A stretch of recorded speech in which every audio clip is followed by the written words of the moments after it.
Hey everyone, welcome to 99.6 The Howl, episode 24 for the uninitiated.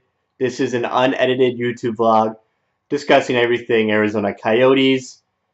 I gotta make videos every time they win. I always say it.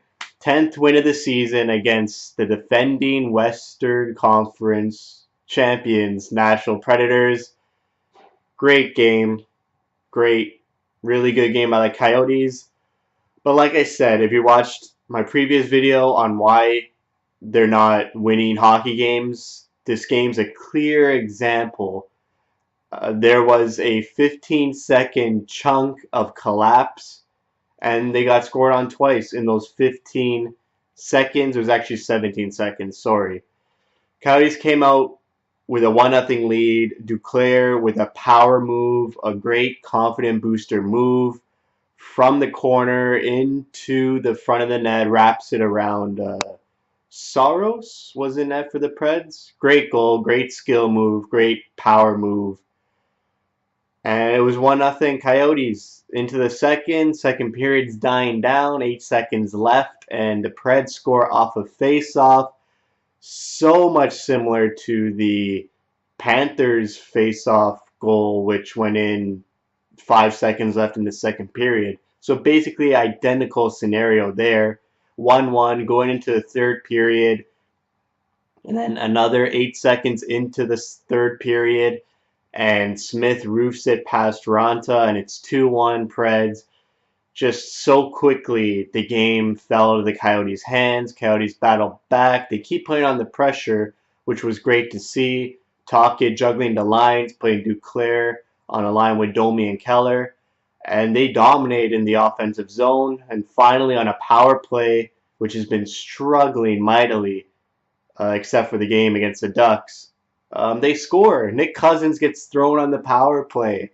Nick Cousins, fourth line center, on the power play. Thank you, Rick Tocchet. He pockets one into an empty net. 2-2. Going to overtime. Fischer is such a great player. I mean, Christian Fischer, I said it before, the most underrated Coyotes player this year. He's got 11 goals, 2 overtime wins, including last night. Just another great OT. I mean, I think the Coyotes are like one of the best OT teams in the league. Every time they go on the OT, they dominate possession and they really play it well. And Preds barely had anything going in that OT, just like Washington did a couple weeks back in the desert.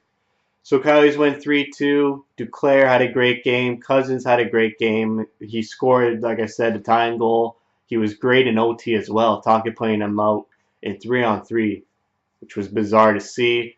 All lines playing well. For the Perlini forechecking, using his body like he needs to be doing.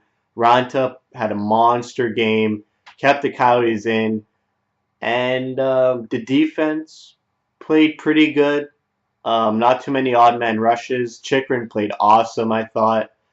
And you didn't hear Demers' name as much, which is a good thing. He didn't pinch at all, and he really limited the odd man rushes when he was on the ice. I mean, that's great to see because most of these games, you see Demers pinching at bad times, and the other team comes back with a 2-on-1 or a 3-on-1 on OEL, and that didn't happen at all against the Preds.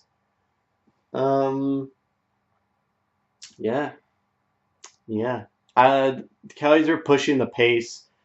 Preds didn't have only had 2 shots in the first 10 minutes of the first. And then the last 10 minutes of the first, Preds really started to take over. They had about 15 shots to end the first period.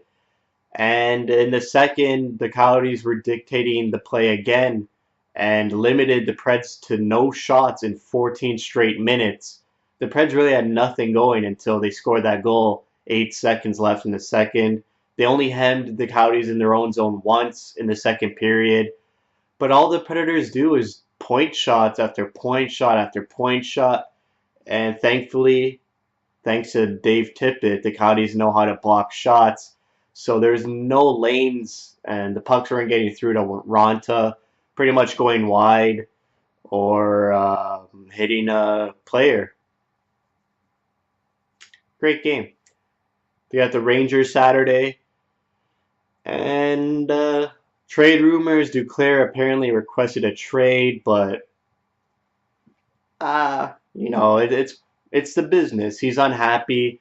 Hopefully this goal pushes him. The problem with Duclair, he's not consistent enough every game. If he could play like he did last night every game, or at least 85% of the games he plays, he wouldn't be on the trade block and he would have signed a long-term contract. It's just he has good games, he feels good, he looks like a great player, and then he'll be a ghost for the next 5 games. So hopefully this new year, Duclair steps it up and comes at it every game and makes it hard on Tocchet to put him in the press box. And that's all you could ask for out of Duclair is to make the decision hard on whether to scratch him or not. Waiver pickups, they picked up Freddie Hamilton, which I liked it because it means they could put Kempe back down at Tucson. And now Tucson's fully loaded. Strome, Merkley, Kempe. I mean, you're looking at a Calder contender there. And I think you need to start having a winning environment in Tucson. Remember how Dave Maloney always used to say the Detroit model, have a good minor team and let that spread into the NHL team. And I think John Shaika is taking that philosophy as well. So let's get going here, boys. Let's get another win Saturday against the Rangers and keep it rolling. Let's have a good year. 2017, bad year. 2016, bad year. 2015, bad year. 2014, bad year. 2013, bad year. 2012, good year. So let's get it going here. All right, that's it for me. Thank you for watching. Thank you for your support.